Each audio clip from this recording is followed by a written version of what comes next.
pus? No, he said, make sure you take care of yourself because I don't want you to come back with an infection. Oh, so he's setting you up Yes. to blame you Yes. for not taking care of yourself. So what is going on with your breasts? What's the first thing you Okay, have? from the very beginning was my first boob job when I was 19 in Beverly Hills. What size implants did you start with? 550. Okay, pretty big. Pretty small. Oh, Yeah. okay. So then I got my second breast augmentation in Bolivia. Why? Why not? No. Nothing wrong with Bolivia, but I mean, why? Because I just like to travel. And what size did you put I in? did 700. 150 bigger? 150 cc increase is like, 10 tablespoons. I know, I thought it would be major, and it wasn't major. Who's flying to Bolivia for 10 tablespoons of silicone? It's like going from Los Angeles to New York for a cup of tea. After that, I did my breasts again, and I did 800 Where'd you do that? in Colombia. So You went up 100 cc's. I just had to see, like, maybe I'll be satisfied. Were you?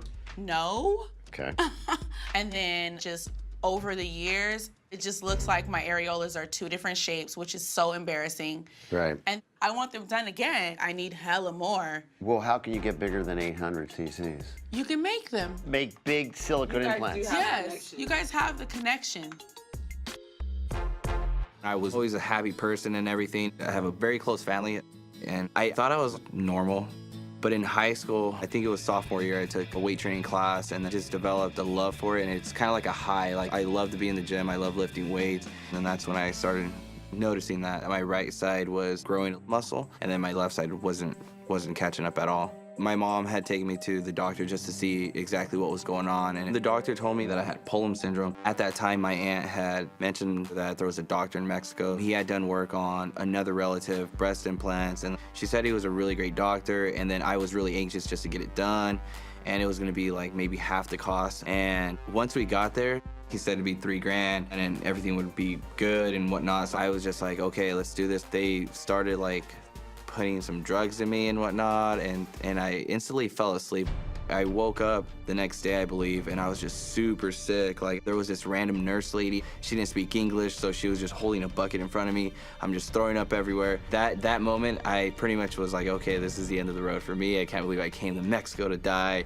But luckily, as soon as I saw my mom, I just rose from the dead like a zombie. I'm like, hey, we gotta get out of here. We have to leave. This is not good. Year 2010. I go to Colombia for only 2 weeks to go see my family. My cousin, she tells me about this great doctor that was having discounted surgeries on lipo. I went to see him, and he said, yeah, we can do some lipo on your back. And he said, and you know what? With that fat, we can actually kind of recycle it. We can transfer it to your butt. Okay. I didn't tell my husband this, because I wasn't going there for surgery. It just kind of happened. And I was in love with the results. When my husband saw me, he said, what did you do? You look different. And I was just smiling, saying, no, I didn't do nothing. I was just working out.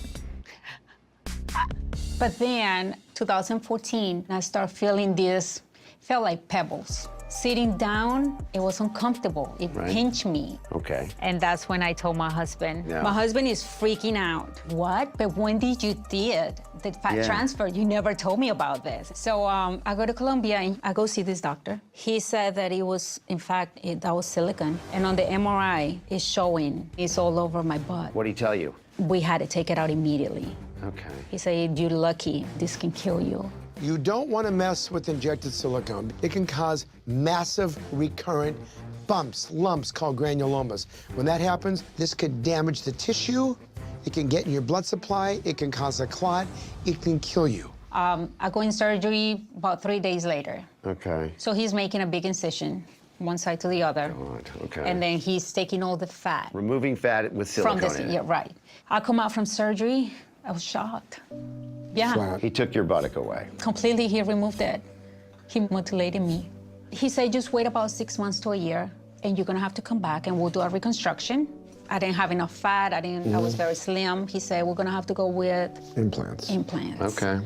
It was horrible. The implants were towards my side. Yes. They're not in the middle where they're supposed to be. I didn't see no projection. Right. I feel like I was I'm still deformed. Not only did this change my life physically, but my husband and I are now thinking of separating. He has lost all trust in me, and I don't think he'll ever forgive me for what I did. Right now, I feel very disappointed in myself, feel ashamed and guilty. The next patient is Carmen, a transgender male to female, and she can't breathe. And so she's here for our help. Let's take a look at her. Very pretty. Yeah, but very operated on. Yeah, look at that. Oops. Oh. Scars in the ear. And that's right where I need cartilage. So, this is gonna be a little bit challenging. Carmen. Carmen, beautiful. Oh, I get a hug. Beautiful young lady. How are you? I'm here today finally to get me a consult with the doctors, and I'm kind of nervous because I've undergone so many surgeries, but I want this to be my final and last nose job. Can you give us a little background, because I don't know much, so maybe you can start from the beginning. I transitioned to high school, and at graduating, and I told my sisters and my mother, I think it's time for me to get a nose job. So I went to Mexico, Guadalajara. It was like going to a fast food restaurant and you going on the menu board and picking what you want. They give you a list, you get 3 things, you get 1 for free. Hamburger, fries, nose job. You should not be ordering surgery off a menu. If you know you're doing something like that, you know you need to get up and you need to run out as fast as your legs will carry. You went with the idea of having your breasts done and a tummy tuck for stretch marks primarily. Yes. How did they put the implants in? I didn't see any incisions on No, your he put the implants in through my abdomen. He put the breast implants in through Yes. your tummy. Placing implants through a tummy tuck incision, in my opinion, it's never a good idea because it's a long way to go and the chance of a complication is really high. How many hours of surgery did you have? 11 to 12 hours. 11 to 12 hours Yes. of anesthesia? Out? Out. Crystal's last surgery could have literally been her last surgery.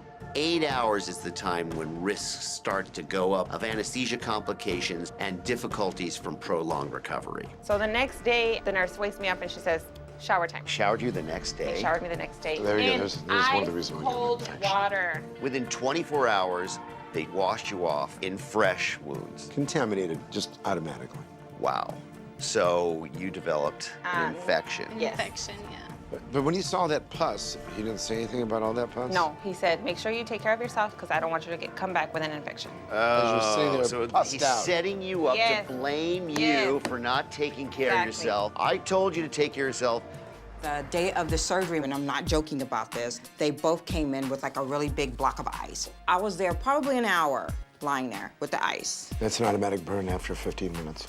Dr. Ice was your anesthesiologist. Dr. Ice was my anesthesiologist. I'm not kidding. The problem with using ice as an anesthetic agent is that it kills the tissue before you operate on it. So he essentially was operating through dead skin, which just wouldn't heal properly. You know, you have a really significant problem. I don't mean just cosmetically, I mean just physiologically in the tissues. So we really need to have a very close look at your stomach and see if there's enough loose skin to do the job we need to do. So let's go take a look. Okay, All right? As far as things that can go wrong with a tummy tuck, Desiree had every one of those things occur. There are things I need to know. You can see that your pubic area has been pulled way up in your pubic skin with the hair-bearing component is very high. See, she does have some laxity, so that's good. You are a little more lax now, but the skin is very, very damaged. What we theoretically can do is make an incision here and lift everything up and lift the pubic skin up as well and bring it down and stitch it down here to put everything back where nature wants it. I think it could be improved, but it's risky. What I'm concerned about is the notion that it's irreversibly damaged the tissue so that it may render it potentially unfixable. And the question is, are you willing to take on that risk? Yes, I am. Yeah? Or I wouldn't be here. Yeah. Right. Definitely. I just kind of have that feeling there'll be a brilliant outcome, but I'm ready to take the risk. And fingers crossed that this heals beautifully, okay? So, and you're gonna get the fat from the back, right? Oh, yeah. Perfect.